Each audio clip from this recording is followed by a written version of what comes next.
Did finances, and over here on the side, all these books on the one end over here are all books about finance that I've read or used or recommended during the years. If you would like to have some advice or look at a book, I recommend you read a book on that. There's books over there on debt, and all of them are pretty much excellent books, okay? If you want a recommendation, talk to me and I'll give you a recommendation on some. There's actually one book I gave to a congregational member. They said, man, I followed that and we're all out of debt except for our car and our house, and we're working on that. So it was really a good book, and I might see if they want to give a testimony at some point here during our time, just to give you an update on it. Then we started talking about marriage, and last week Pastor Rob was in and talked about the man's role in the home, and he'll be back to talk about the woman's role in the home at the end of August. This week and next week, I'm going to be speaking about a topic. I'll introduce that in just a second. Then the week after is the 18th of August. That's the day we leave, but we leave in the evening. But Pastor Ed's going to speak that day on children. And if you have children in your family, if you have grandkids, or if you have children who have children, or if you you work with children any place at all, that's probably going to be a good time to understand that. And so don't have to have children in order to be here for that week. And then the following week, Pastor Rob is going to do his thing on the women's part in marriage or the home. And then the following week, first week in September, we won't be back yet. Pastor Scott is coming back to do his Marriage Rocks or whatever. That'll be Labor Day. So you'll get to see him on Labor Day if you're here for Labor Day. As I said, we'll be in Sweden, but come on back for Labor Day. And then after that, we've got a week for Rally Day. Then we got Vision Sunday. And then we're probably back in John at that point to see how that John's going to come up and take that through the new year. So that's kind of an overview of where we are. I'm holding up this book, and there's a picture of it up here. And what I'm going to, today and to next week are going to be a little different, okay, than normal. Not my normal sermon, okay? If you looked in your bulletin, you said, Pastor Gary doesn't have any notes in there. What happened to the notes, you know? I mean, I'm going to upset everybody's world today, you know, and not having notes. But there's so much material. What I'm going to do is I'm going to go through, and this book has most of the information that I'm going to go through on it.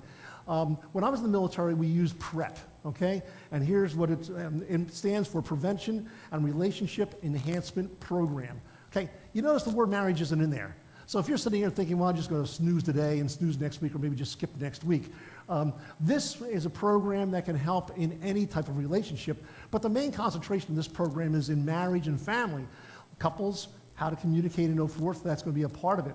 But there's a lot of other things that come up in that typical type of arrangement, and it can be used for work, you know, some of the communication tools and some of the understandings you have here.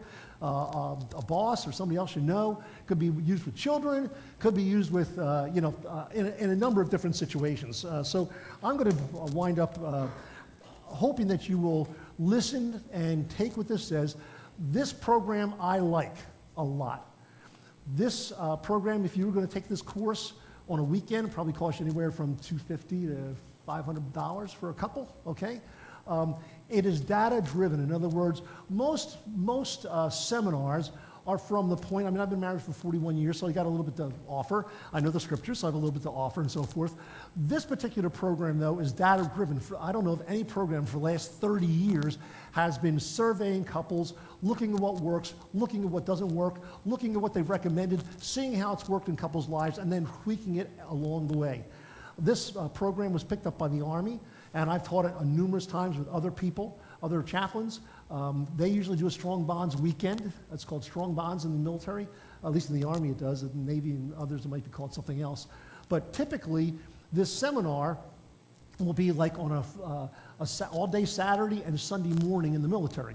Come in Friday evening. Friday evening you have a fun time, you get registered and everything else. 8 hours Saturday, 4 hours Sunday morning, it's over. So if you are doing the addition right, I'm going to try to give you the content of a 12-hour seminar in 2 35-minute messages. So hook up your seatbelts, okay? The guys, I'm going to ask the guys on the balcony, when you're showing this on, when you're doing the video online, don't put the slides on the video because they're very careful about what they show in public because you have to be trained to do this. And so I don't even know if this is the kind of atmosphere they want this, but since it's all in the books, I can simply say I'm reporting on the books, but I'm going to use their slides as we go through this so you can watch them.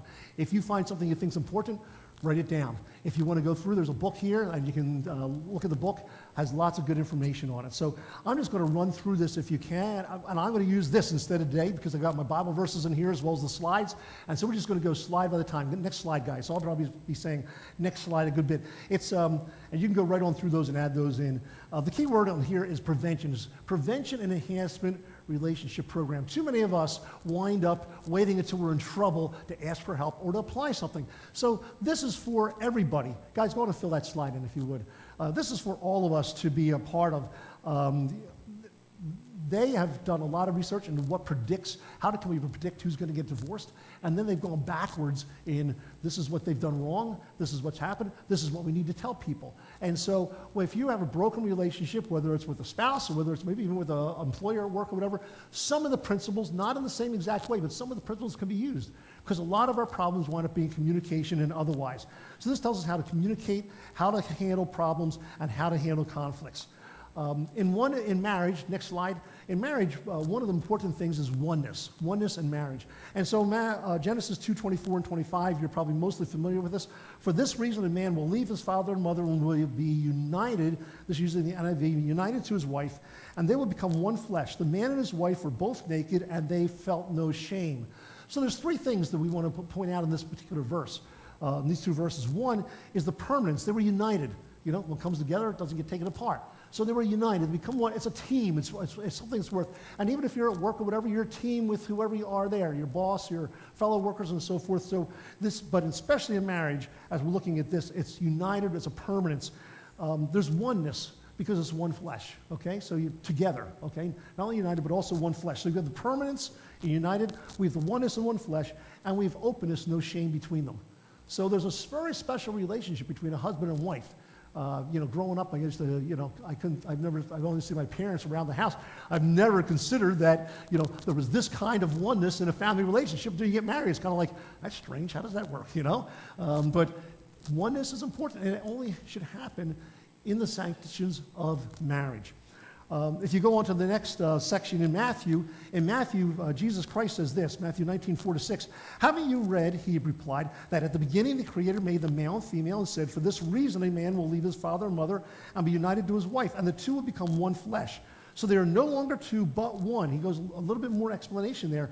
Therefore, what God has joined together, let no man separate. So again, you have those three principles we talked about before. The permanence, the union, the fact that it's not going to be separated, and that's our goal. Today's society, a lot of people get divorced. Maybe you've been divorced. This is going to apply to your current situation, okay? Don't go back and try to fix something that's behind you, okay? But look at your current situation. If you're an older person saying, well, I'm my spouse is gone or, deceased or I'm by myself, this is something you pass on to your kids. It's something you can teach other people as mentors. So there's a permanence in marriage, and we need to put that at the forefront as much as possible. Not only Jesus preached this principle, but also Paul. So if you take an Old Testament passage and repeat it three times, twice in the New Testament, Jesus Christ and Paul, it's got to be pretty important. Next slide, guys. Ephesians 5:31 and 32. We recognize these verses. For this reason, a man will leave his father and his mother and be united to his wife, and the two will become one flesh. This is a profound mystery, but I'm talking about Christ and the church. I'm not going to handle that last verse, but I'll tell you that last verse is so key. When you look at your marriage as the way a husband and wife are going back and forth, think of the relationship between Christ and the church. That's the model. He's using the model of that day of marriage as an instance for how we treat Christ and the church. But really, if you look at it, how does Christ treat the church? Look at all the scriptures about how his relationship with believers, and look at all the verses that talk about the relation of the believer with Christ. And since we are the bride, Christ is the bridegroom, you have a symbol and a picture of what it should be like in our families and some of the things that need to take place. Next slide. There's a bunch of barriers to oneness. Go on next, guys. There's a number of barriers. One's fear of rejection and self-protection. Okay, so we want to stop being hurt, and so consequently sometimes we put up these barriers. And it's a barrier to oneness, and one of them is the fear of rejection. Okay, there's a book over here. I think it's the last one on these are the marriage books, by the way. If you want to look at any of these on this side, I think it's the last one. It was written by a Catholic priest. Powell was his last name. I think John Powell. And it was really interesting. The title of the book is, Why Am I Afraid to Tell You Who I Am? And basically, I'll give you the whole summary of the book as I remember it, is because if I tell you who I am and you don't like it, that's all I got. I can't give you anything else. So let you inside and tell you who I am, that's really trusting, and it also makes you vulnerable. And so people, as you see here on this, fear of rejection and self-protection, they put up walls because they don't want to be rejected, they don't want to be hurt. Another thing is sin in our lives, or selfishness. Think of Adam and Eve, you know? What did she say? Selfishness, I want to be the wise one. And so the fruit looks like it will make me wise. She didn't think, oh, it'll make my husband wise, it'll be better for the family. She thinks, this will make me as smart as God. And so it was the draw for selfishness that created some of the problem. And that's the problem of getting marriages, when we wind up being selfish, we want what we want rather than what the other person wants. Third thing, lack of knowledge. This is today's goal, is to try to help share some knowledge with us so we can have a few more tools in our toolbox when we find ourselves in relationships that are difficult. Or any relationship as we go on, so we can do the right things and not make it difficult, so we can be understood. The next one next slide is a comic. It says, according to these marital researchers, one difference, our differences aren't as important as the way we are handling them. And the church say, just do it, you know. So it's not the actual differences that are the problem. We oftentimes concentrate on the differences, but we need to concentrate on how can we conquer the differences, how we can get by the differences. We put our focus on the wrong thing, and consequently keep on spiraling downhill.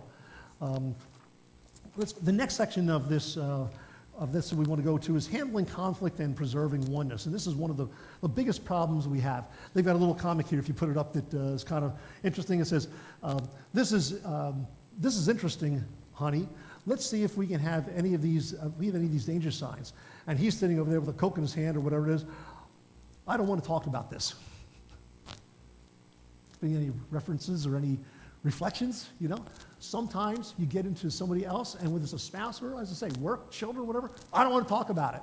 Well, we've got to talk, because communication is one of the biggest problems. What are some of the danger signs? Here there are. There's 4 danger signs when you have a disagreement with somebody, regardless of who it is. The first one is escalation. What's that? Well, I say something, and then you reply back what?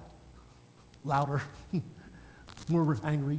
Then the person replies back more angry, and just goes boom, boom, boom, boom, escalation until it blows up. And that is a bad thing. You never want to get to the point of blowing up. Escalation. Second thing is invalidation. This is where, put downs. Oh, you don't know what you're talking about. Or you don't have this kind of degree. Or trying to put the other person down so you can put yourself up. Invalidation. That's a danger sign that you're getting into problems. Third problem is negative interpretations.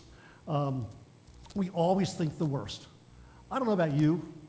I've had this happen a couple times, Someone says something, and you have a track record with them, or you put them in a certain class of people or whatever it is, and you take what they said to mean something, but that's not really what they meant.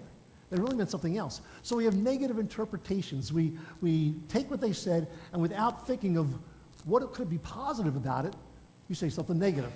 And that's happened in my family also, One of us says something, and the other person's thinking, oh, why'd you say that about it? That was a decent meal, dear. What do you mean decent meal? Wasn't a good meal, Oh, no, it was a compliment. But you must have thought it wasn't great, So negative interpretations, putting a negative interpretation on something that was meant to be positive, okay? And then another one's avoidance and withdrawal. And I don't know how many people have had this. We all wind up, right? The silent treatment.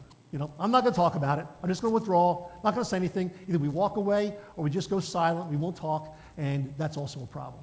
And so these are 4 danger signs that we need some help in whatever relationship we happen to be in that's having this difficulty. Some of the risks are, and the next slide, guys, high conflict areas. Here's 2 verses that talk about similar things. Look at these 2 verses. Proverbs 12:18. Reckless words pierce like a sword, but the tongue of the wise brings healing. That probably should be read again.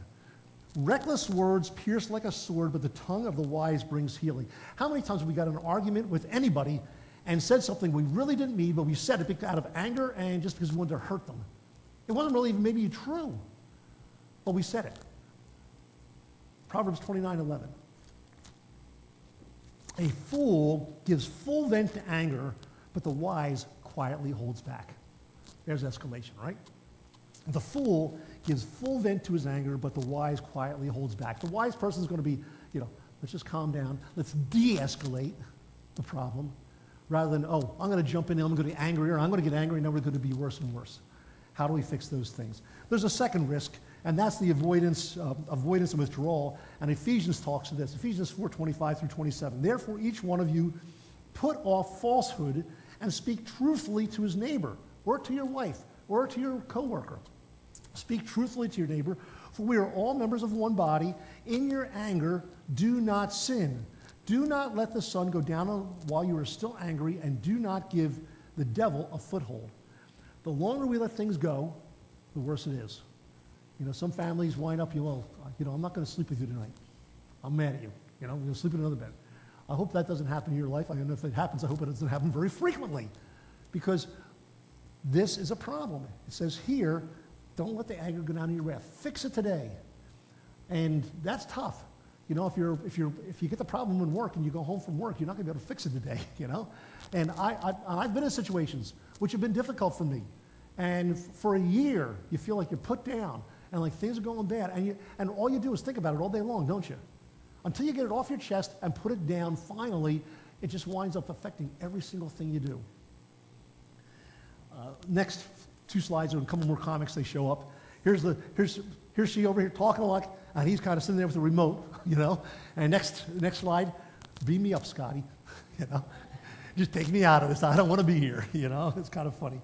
On the next slide, you'll see who tends to withdraw in an argument. It might be hard to read from up there, but down on the bottom left, the woman or the female normally will tend to withdraw from an argument 26% of the time. The male will tend to withdraw 42% of the time. So men kind of wind up using this avoidance technique. I don't know if women are more verbal. Women talk more than the guys do, or the guys just shut down and the guys don't actively talk a lot. But the men seem to have this problem more than the women. But we all have it at some time. When we just shut down, we're not going to talk about it anymore. And that's not good either. Talking openly and safely. James 1:19 says this. Next slide, guys.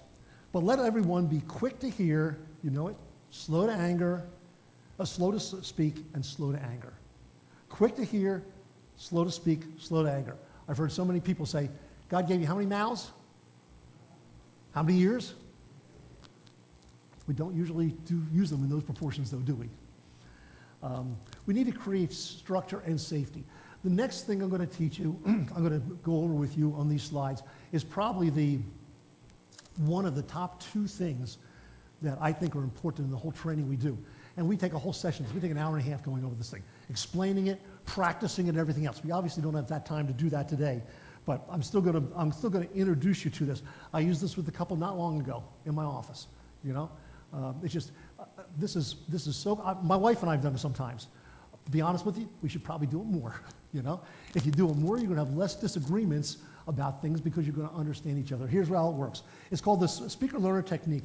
It's a structured way to safely talk back and forth to each other and to make sure that your communication is accurate. How many times have we said something and been misunderstood? Anybody here said something and been misunderstood? Okay. Anybody misunderstood somebody else when they really meant something different? Okay? So this is meant to prevent that, okay? If it's your spouse, it's easier to do, but you can learn an abbreviated version of this to do with somebody else totally outside. I work, believe it or not. Yes, it can be done, okay?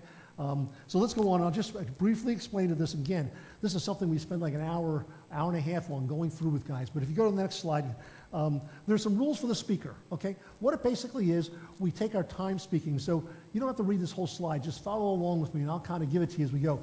But the rules for the speaker is that you speak for yourself. You don't mind. You don't try to think what the other person is saying. You're going to say what you think, okay? And you're going to say it briefly. You're not going to go on and on for 15 minutes. The idea is one or two succinct sentences. This is what I think, or this is what I'm thinking, or this is what I feel. Say one or two sentences, that's it. You stop. You've got the floor is what it's called, okay? You're talking.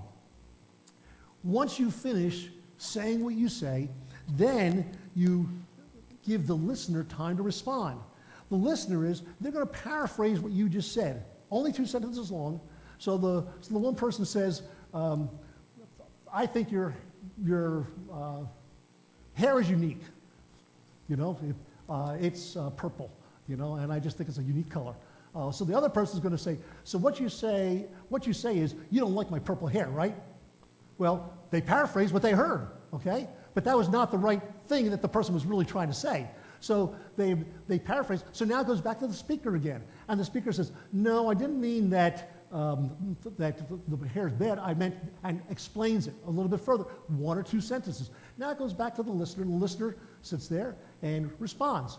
Now, if you're in a couple's relationship where this is a tough subject and you guys are really, you've been battling about it, what we usually do is have 2 people sit in chairs facing one another, almost knees to knees, so they can actually have that eye-to-eye contact. I don't know if it's true with men, but I've got accused a lot of don't listen, You have to be looking at me to listen. Is that right? Some of you other wives feel the same way? Okay. 2 people admitted it. Okay. So that makes the eye-to-eye contact. You're not going place and you're talking back and forth. Now the person responds to the purple hair, the second response. You go back and forth maybe 2 or 3 times. Then the person takes the floor and gives it to the other person. Now they're not talking anymore. Now they're giving it to the other person so the other person can talk about the same subject but say their feelings. I really don't care for your purple hair, but I love it being long and I love its natural color. Okay? So then the other person goes, so what you're saying, you really don't like my purple hair, Well, yeah, maybe I am, So, but you talk back and forth, and you have to paraphrase what the previous person said. And this eliminates a lot of communications problem. It happens all over the world, all over the place. When we're talking not just families, but when it's a family and you're living with a person, it's extremely tough, extremely difficult. Next slide. Top left-hand corner, you may not be able to see that. It says, so you're feeling frustrated and upset, he says to her. And she jumps all over him, kissing him. He finally said, yes, that's what I've heard. Okay, next slide. He says, wow, this stuff really works, Being able to communicate, being able to say what we mean, having the other person repeat it back to us, and that's I've been in that situation many times. I'm sure you guys have too, where miscommunication back and forth, the other person thinks you're saying something else, doesn't understand. They put a nuance on it that the words were right, the meaning was there, but the nuance wasn't what you wanted to really say. Very important. Next subject. You tired yet? Got your seatbelts on? Still fastened on? Okay. Next subject, miscommunication and filters. If I say filters, how many people know what a filter is in a car? Okay. What's it do? Takes out the what? Takes out the bad stuff. Okay. Takes out the bad stuff.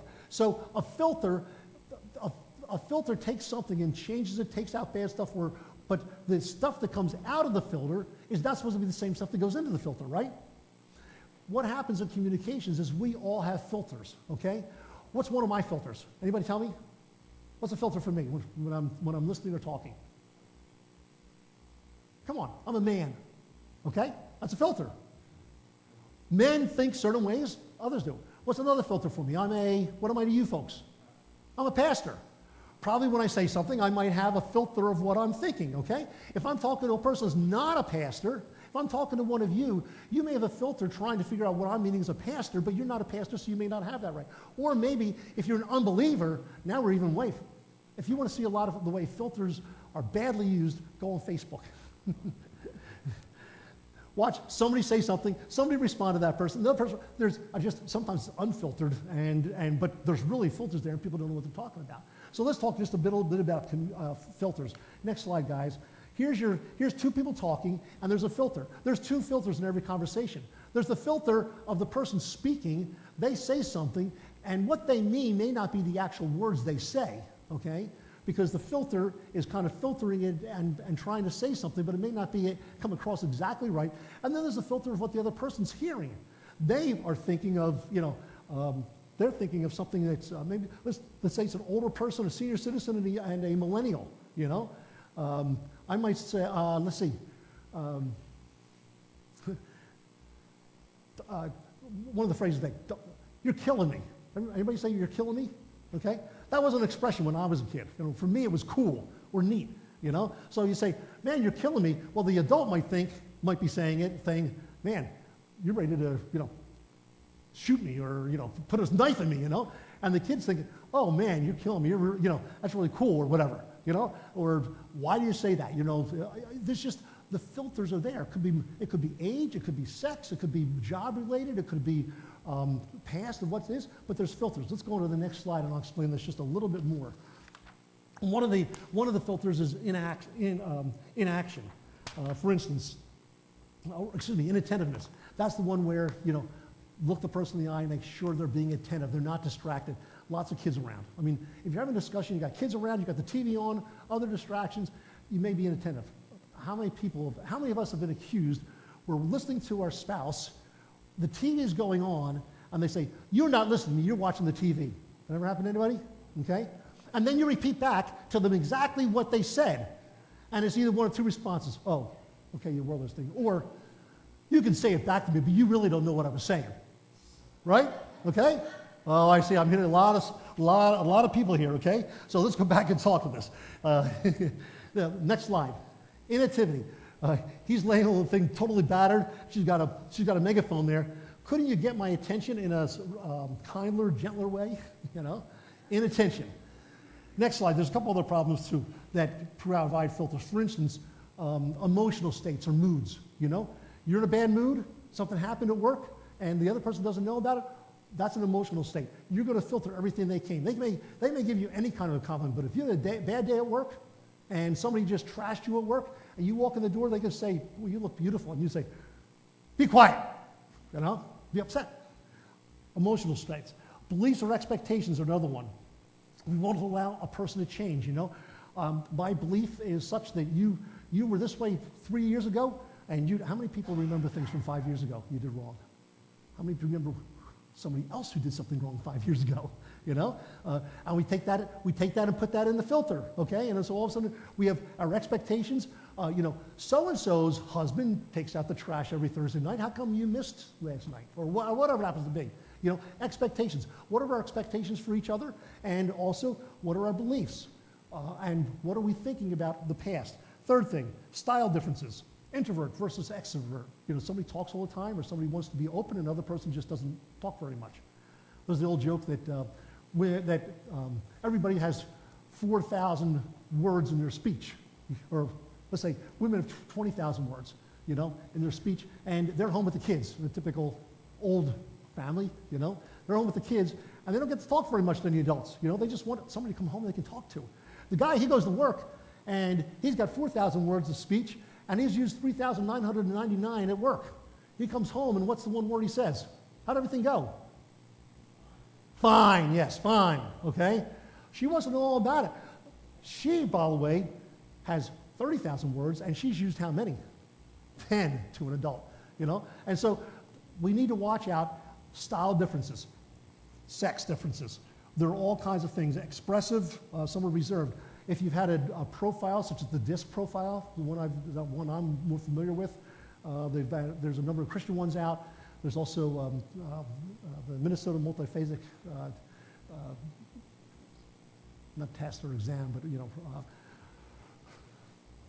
anyway, a way you can use that. But there's different kinds, but we have different personalities, and that comes out in here. Lastly, self-protection, filters.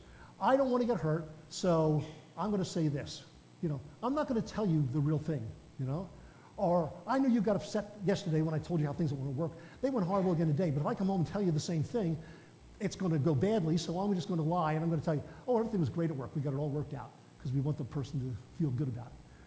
That's a filter. It's not necessarily the best communication. What can you do? A couple of things. One, recognize that all kinds of filters become barriers to intimacy and openness. They stop us from getting to the other person. Second thing, take responsibility for understanding your own filters. Understand that your filters are different, and take responsibility for them. Realize that what you said or what you heard may not be true because you've got certain filters that you're using. Recognize those. Third, don't argue about the past. Deal with the here and now. Announce your filters when you know they're there.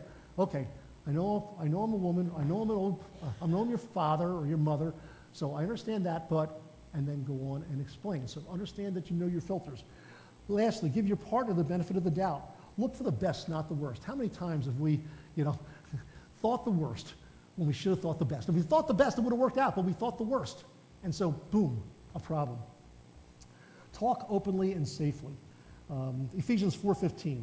It says, it's one of my favorite verses, it says, speaking the truth, next slide guys, speaking the truth in love. Speaking the truth in love. To not speak the truth is not good.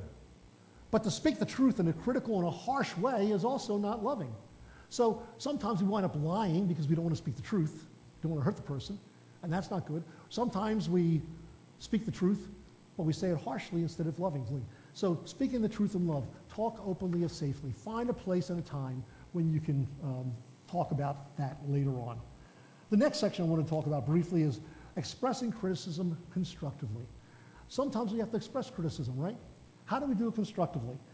First of all, try to say what you think and feel. Don't try to mind read. This is such a problem all over, I think. We think we know what the other person is going to say. I've got in trouble with this so many times, because I think I know, after 41 years, I know what she's going to say about a lot of things, And so what do? You cut off the conversation because you know what she's going to say. And 80% of the time, it's probably right. But 20% of the time, it's wrong, and then you got problems. So don't try to mind read. Don't think, oh, I know what the other person's going to say, so I'm just going to tune them out.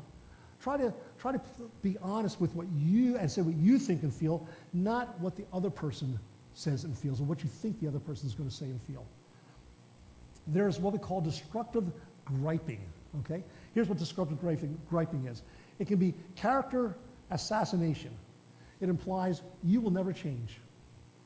I'm going to gripe at you because you're this way, you're lazy, you're this, and you go on and on. That's destructive griping. Catastrophic interpretations. It's so big there's no hope. There's no chance for our marriage. There's no chance we're going to fix this thing because you are just hopeless. We're hopeless. That kind of thing is catastrophic interpretations. There are very few things that people can't get over. I've seen people that have had affairs in their lives, multiple affairs in their lives, and yet God has salvaged the marriage. Now, I'm not an excuse to do it. I'm just saying we put this thing so catastrophic that sometimes we won't work on it. And then lastly, blaming. It's all your fault. Or, well, you're making it all my fault. That's another way that's reversing it. Oh, so it's all my fault. And then we pity, we're trying to, that kind of thing. So it's all your fault. It's a destructive griping. It's things we should not do. What should you do instead? Well, here's a good suggestion. A better way is be respectful. And there's three things here that you can think of when you're doing it.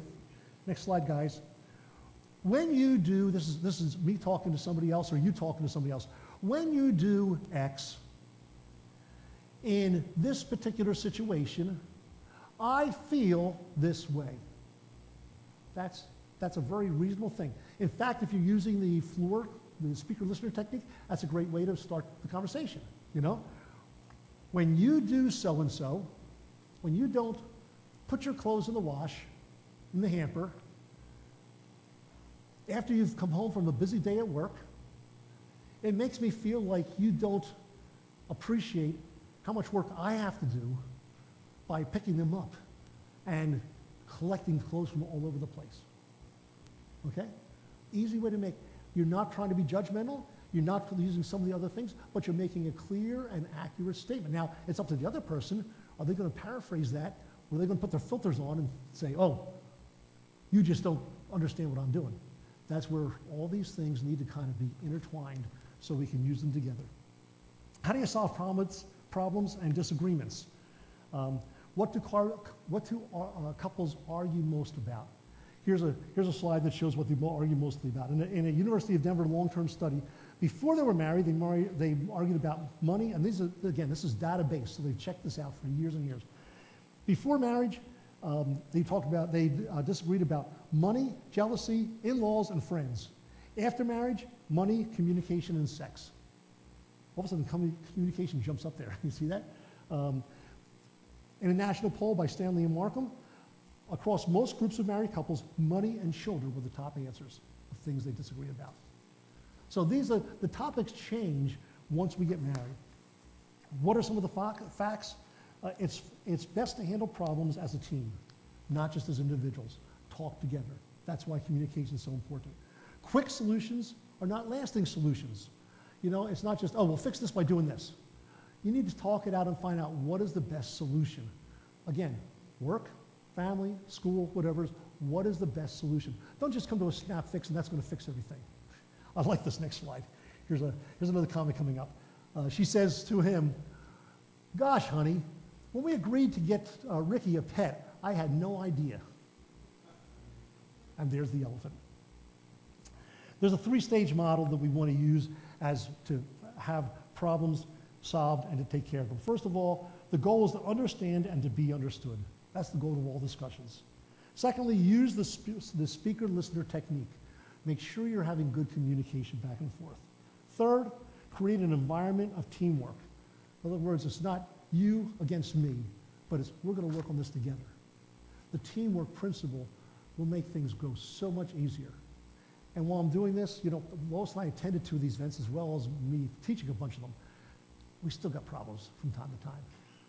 Just because you listen to this stuff, we need to practice it and make sure we follow it through because we all fail in all these different ways at some point or another. But if we can keep some of these things in mind, it will help us. Lastly, prayer. Problem solving. 1, set an agenda setting. Specify the problem to be solved.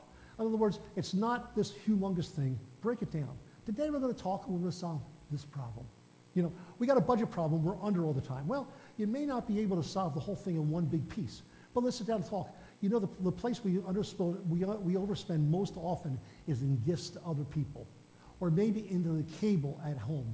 We need to figure another way. Pick one problem, specify the agenda, this is what we're going to pray about, and this is what we're going to talk about. Secondly, brainstorming. When you're talking about things, okay, so you're going to pray between these 2 things. When you're talking about things, brainstorm. That means don't evaluate. Brainstorm means anything that's said is okay. You're brainstorming. You're thinking out of the box, It may be, we need more money for the cable, so we're going to go out and sell tickets to the Phillies game or something. Maybe something dumb, but the other person will say, "Oh, that's a stupid idea." No, it's not a stupid idea. If it's a brainstorming, you listen to it. You think about it. One of these brainstorming ideas that could sound really fluky might actually work.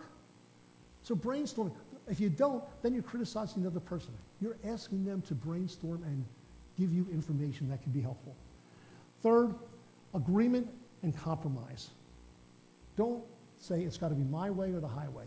That's not the way to approach this. We need to figure out, as we look at the brainstorming ideas, what can we figure out? Maybe this won't work. Why won't it work? Communication. Not just, I don't like that idea because you gave it. I don't like that idea, or that I don't think that idea will work because of this problem. Talk about it. And then lastly, follow up. It's not just once and done. Sometimes when you get a solution to something, it takes a while to work it out. And you may need to tweak it. Maybe it's get rid of the cable. But then you might say, well, my son really likes the Phillies games, we really need that, so we need to tweak it. We can't be everything. Let's get that channel we can put on our TV where we could at least get the Phillies games. That's a tweak. That would make my wife happy. I don't know how they're doing right now, but they weren't doing good. I've got other things to go on, but I'm going to stop there and we'll pick us up next week as far as some of the things. When we talk about the Phillies, I'll give you one last story. When I was getting ready for my first deployment, this was 2003, I went down to Fort Stewart. And of course, my first deployment, things didn't go well that deployment, really were rough. Second one went a lot better because we kind of figured out how to do this kind of thing and be separated for a year. But I went down there and I'd call up and she'd be crying on the phone and this happened and this bad. And I'm down at Fort Stewart. What am I going to do? I'm there for 3 months before I get shipped over to Kosovo. So I can't do anything. One day in April, I think it was, or early April, I called home and I said, "Dear," I'm calling home to see how things are, and usually she's real down, everything's going bad, everything. She says, "Can you call me back in about a half hour?" I said, "Okay, well, that's fine." I've never had it for, usually she wasn't talking, she's upset. I said, "How come when we call back in a half hour?" She said, "The Phillies season opener's on." At that point, I knew everything was going to be okay, at least for the next 3 months. Dear Lord, we just thank you for families. Satan wants to destroy our families and our church. He's doing it in so many ways this way. He's trying to destroy our families by divorce and by arguments and by not coming to church together and all kinds of other things that just attack us. And he's also destroying the church, trying to destroy the church. And if you can destroy the family, you can destroy the church also. Because the church is based a lot on our family ministries and on strong families. We ask, Lord, that as we continue to watch over our way things go in our lives, that you might continue to bless us. And we ask this all in Jesus' name, amen. Pastor Ken, please come up for the communion. I will tell you, if you said, "That was so fast, I didn't catch half of that," by this afternoon, it's going to be on our website at the church. Pick it up, look at it again. If you got a friend that's in trouble or whatever, call them up, tell them to look at it on the website.